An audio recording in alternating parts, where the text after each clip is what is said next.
നമ്മളിപ്പോൾ അർക്കദിയാക്കന്മാരുടെ ഖബറിന്റെ സൈഡിൽ എത്തിച്ചേർന്നിരിക്കുന്നു. ആ ഖബറുകളുടെ ചിത്രമാണ് അപ്പുറത്ത് നമ്മൾ വെച്ചിരിക്കുന്നത്. നമ്മൾ ഈ ഖബറുകളും എടുത്തുകൊണ്ട് നമ്മൾ ഇനി പിതാക്കന്മാര് ഓരോ സ്ഥലത്ത് ചെല്ലുമ്പോൾ ഓരോ ചിത്രങ്ങൾ എടുത്തുകൊണ്ട് നമ്മൾ സമ്മേളന സ്ഥലത്തേക്ക് നീങ്ങുകയാണ്. ഈ അർക്കദിയാക്കന്മാരാണ് നമുക്ക് ഇന്നത്തെ നസ്രാണി സഭകളിലെ എല്ലാ സഭകളിലെയും ഇപ്പോൾ ഉള്ള സർവ്വ സംവിധാനങ്ങൾക്കും മുമ്പ് നമുക്കുള്ള സംവിധാനം പള്ളിയോഗവും അതിന്റെ അധ്യക്ഷനായിട്ടുള്ള അർക്കദിയാക്കന്മാരുമാണ്.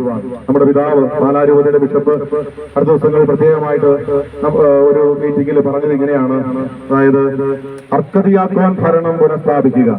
അത് റോമാ യാത്ര, പോർച്ചുഗൽ യാത്ര, പാറമകൾ തോമാ കത്തനാരുടെയും അതുപോലെ തന്നെ കരിയാറ്റി മൽപ്പാന്റെയും രണ്ടുപേര് അന്നത്തെ മാർത്തോമ ആറാമനുമായിട്ട് നമുക്ക് ഒന്നിച്ചു നിൽക്കാം, ഒന്നിക്കാം എന്ന് തീരുമാനമെടുത്തത് മാർപ്പാപ്പയുടെ ആശീർവാദം വാങ്ങുന്നതിന് വേണ്ടി പോകുന്ന സമയത്ത് ഈ അർക്കദിയാക്കോന്റെ അവരന്ന് തീരുമാനിച്ച് നമുക്ക് ഒന്നിക്കാമെന്നാണ്.